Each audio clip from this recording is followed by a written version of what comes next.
Assalamualaikum warahmatullahi wabarakatuh. Kita pasti sering merasa 24 jam siang dan malam bergulir begitu saja. Lalu tersadar di akhir hidup tak banyak karya yang bisa kita hasilkan. Maka berkacalah pada keseharian Rasulullah SAW. Bagaimana beliau melewati siang dan malamnya dengan banyak karya. Di dalam Sunan Ibnu Majah, Nabi SAW menyampaikan a'maru ummati ma baina sittin ila sab'in wa aqalluhum man yujawizu dzalik. Kata Nabi, umur umatku itu hanya antara 60 sampai 70 tahun dan sedikit yang melewati itu. Itu pertama. Sementara tugas kita, PR kita ini sebumi. Kata Nabi, saya pernah diperlihatkan Allah timur sampai barat. Nabi memang tidak pernah berkunjung sampai timur dan ujung barat, tapi Nabi pernah melihat itu, diringkas oleh Allah, kemudian Nabi lihat. Maka dengan umur yang pendek dan tugas yang sebesar itu, tidak ada pilihan kecuali waktu yang kita miliki harus sangat produktif. Keseharian kita. Ya, untuk menjadi produktif berarti dimulai dengan mampu memanajemen waktu dengan baik. Seperti yang telah dicontohkan oleh Rasulullah SAW. Dengan manajemen waktu yang sangat baik, Rasulullah SAW produktif menghasilkan banyak karya. Lalu bagaimanakah keseharian Rasulullah SAW hingga beliau menjadi manusia paling produktif sepanjang zaman? Saya ingin mengawali dengan satu poin penting sekali, yaitu bahwa hari ini aturan waktu kita adalah jam. Jadi umpamanya jam berapa? Kita masuk jam berapa, kita pulang jam berapa, kita istirahat jam berapa, kita tidur jam berapa, itu pakai jam. Yang menarik adalah kehidupan Rasul itu yang menjeda waktu-waktu beliau adalah ibadah. Contoh, yang menjeda waktu ke aktivitas Nabi 24 jam adalah sholat 5 waktu. Maka ini akan berakhir kapan? Subuh, berakhir kapan? Duha, berakhir kapan? Zuhur, berakhir kapan? Asar, maghrib, isya, gitu. Begitu itu kesehariannya.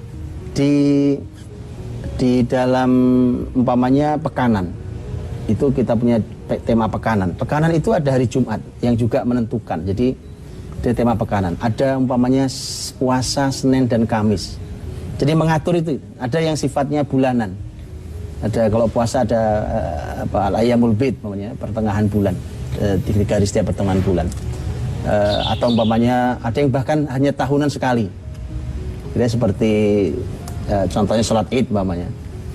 Sholat id ya setahun sekali, puasa Arafah setahun ya cuma sekali. Jadi itulah yang mengatur waktu Nabi, dan pantas, mungkin kita bisa katakan pantas kalau waktu-waktu itu barokah luar biasa. Saya pesan pertama buat kita sebenarnya adalah bagaimana kita punya kepedulian terhadap hari-hari yang kita lewati itu, di mana di situ ada nilai-nilai ibadah, dan itu harus bisa mengatur dan mengubah perencanaan kita terhadap waktu dan hari-hari itu. Ya, setiap kegiatan Rasulullah SAW selalu terikat dengan ibadah. Karena disiplin beribadah menjadi tonggak awal seseorang mampu memanajemen waktunya dengan baik.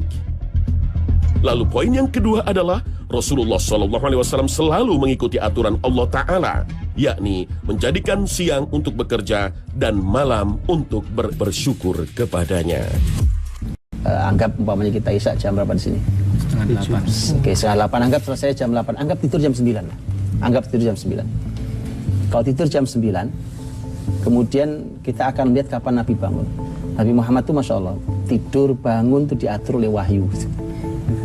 Kita ini harus mau diatur oleh wahyu kalau mau hidupnya produktif. Wahai orang yang berselimut, qumil lail, bangunlah di malam hari.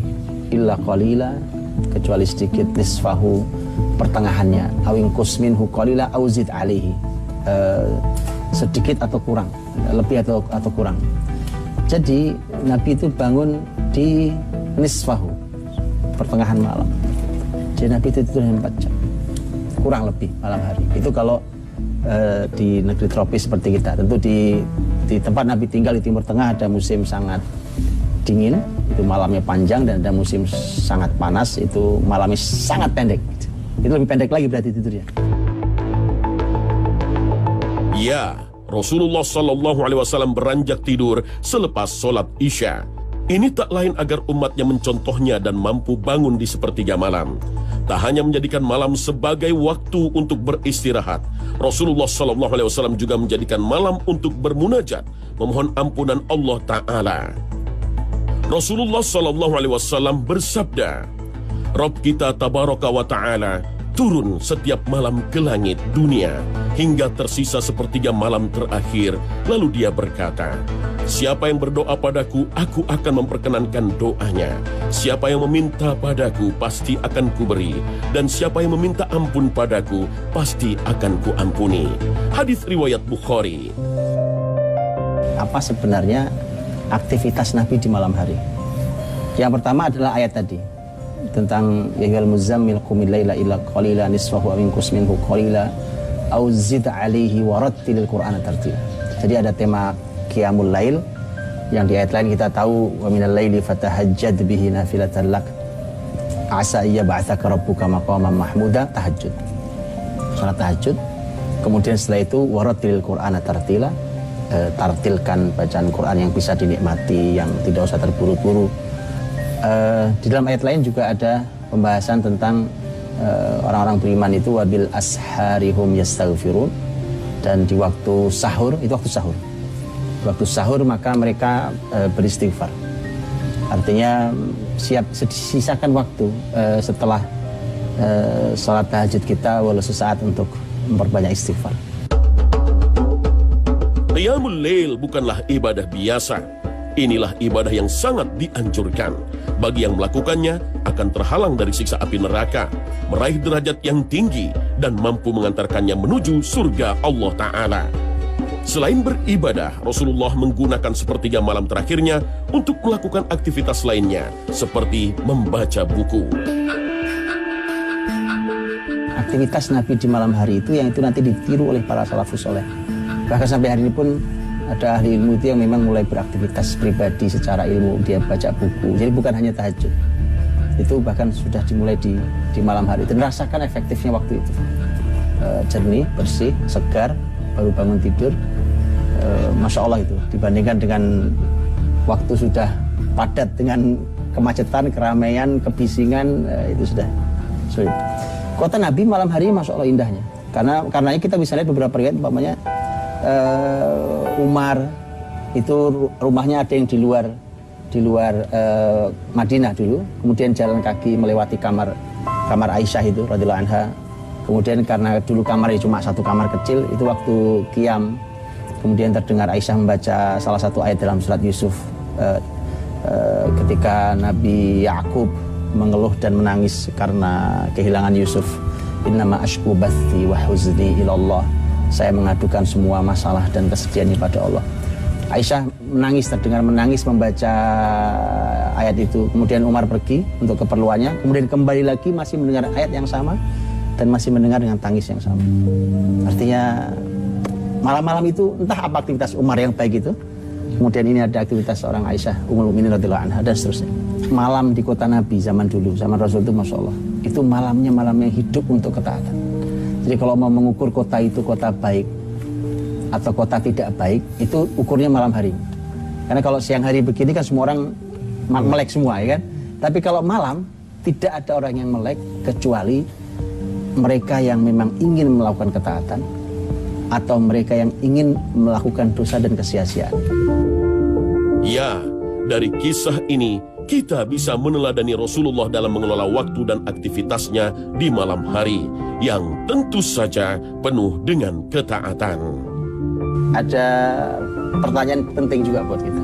Pertanyaannya, apakah kita juga harus bangun di tengah malam itu? Gitu ya. Masalah pertama kita hari ini adalah kita ini tengah malam bukan bangun, tapi baru beranjak tidur. Baru beranjak tidur, nggak mungkin kita bangun. Tapi menarik ketika Rasulullah SAW memberikan batas, kurang lebih batas paling akhir buat seorang mukmin untuk bangun. Nabi SAW kita tahu di zaman Rasul azan pagi itu ada 2 kali. Nabi juga punya 2 muadzin, yang satu adalah Bilal, yang kedua adalah Abdullah bin Maktum yang buta radhiyallahu anhu. Dua sahabat azan itu bergantian di pagi hari itu. Kalau Bilal azan yang azan pertama, karena pagi itu ada azan satu, ada azan kedua. Azan pertama bisa Bilal, maka Abdullah bin Maktum yang kedua atau sebaliknya. Yang menarik adalah begini, azan kedua itu azan subuh. Azan subuh itu azan kedua. Tapi azan pertama apa fungsinya? Nabi SAW menyampaikan tentang fungsi azan pertama. Fungsi azan pertama itu adalah, kata Nabi, liyarji' qa'imakum wa yuqidna imakum. Agar orang yang sudah sholat qiyamul lail sepanjang malam segera kembali istirahat. Dan agar orang yang masih tidur segera bangun. Itu azan pertama. Artinya begini, artinya buat kita sebagai seorang muslim, kita ini semestinya sudah mulai bangun di azan pertama itu, mungkin sudah batas paling akhir.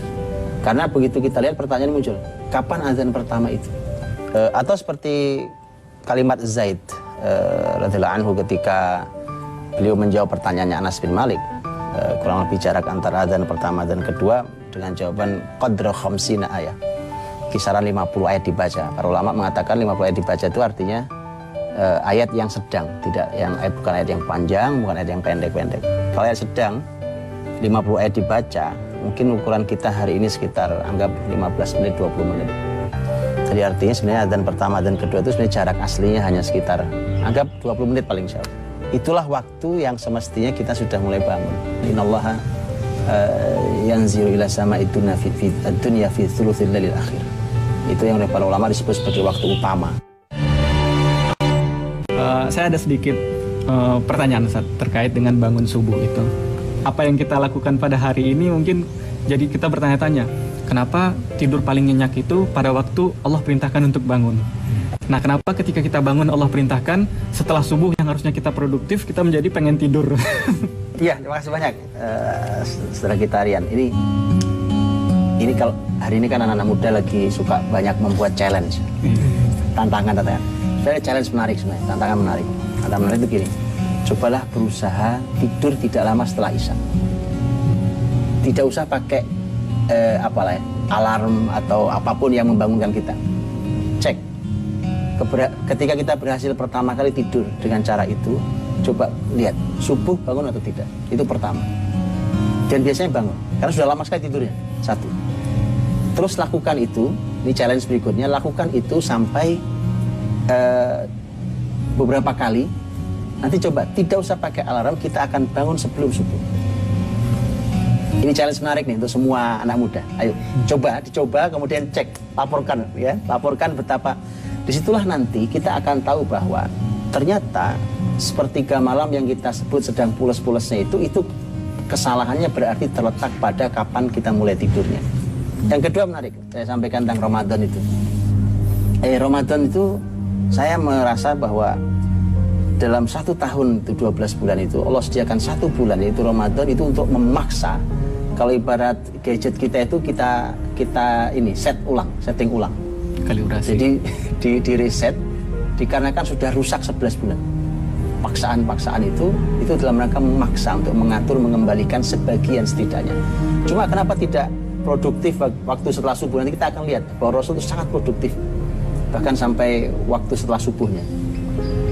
Kenapa dia tidak produktif? Tadi, dikarenakan memang orang bangun hanya untuk sahur. Setelah itu, yang ada di kepalanya adalah membalas dendam, tidur yang kurang, ya kan?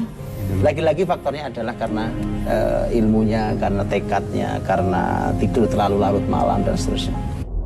Pemirsa Khalifah, Aisyah radhiyallahu anha pernah berkata bahwa Rasulullah tidak suka tidur sebelum Isya dan begadang, kecuali karena 3 hal, yakni yang pertama untuk menyelesaikan urusan muslimin yang tidak bisa ditunda, kedua untuk menuntut ilmu, dan yang ketiga untuk bercengkrama dengan istri.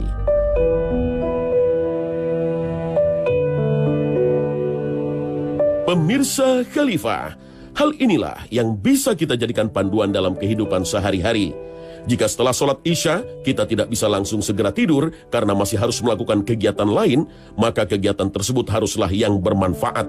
Jangan melakukan kegiatan yang sia-sia.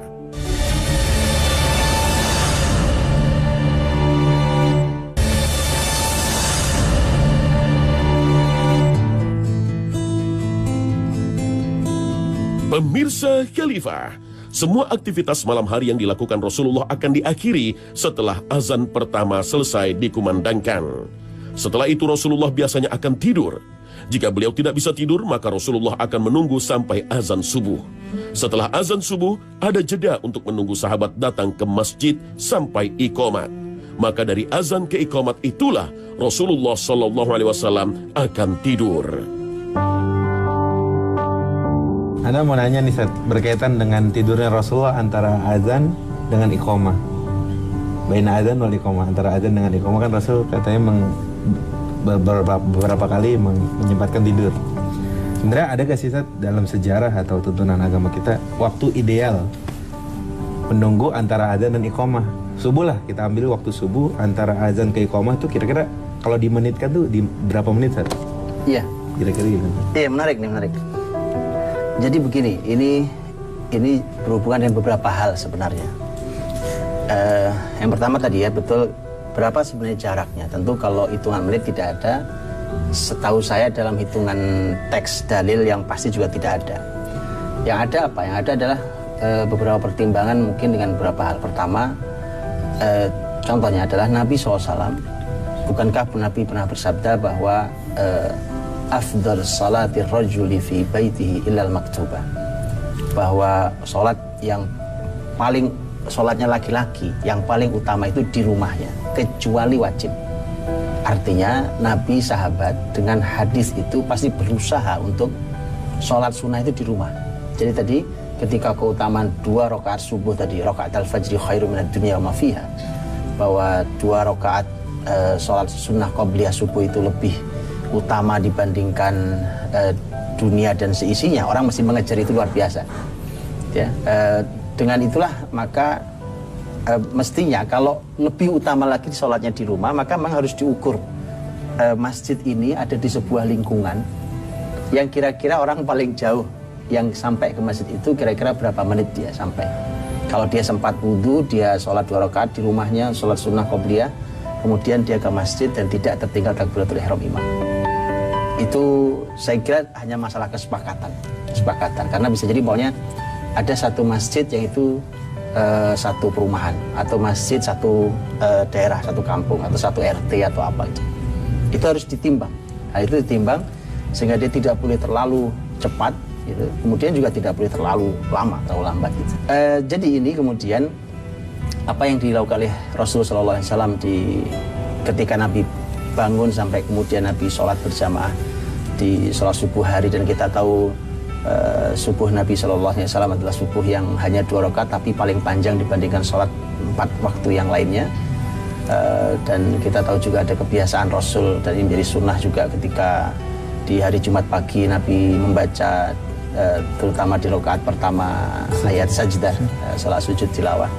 Maka ini kita bisa pelajari bagaimana sholat subuh yang indah bersama Nabi SAW dari mulai ghalas sampai isfiror, dari mulai masih gelap sekali sampai sudah mulai terang, dengan kekhusyuan dan apa yang dilakukan Nabi setelah itu, apa saja yang Nabi lakukan setelah Nabi salam, apakah Nabi masih ada di masjid atau kemudian Nabi sudah langsung pulang atau apa yang lainnya, kita insya Allah akan membahas di pertemuan berikutnya.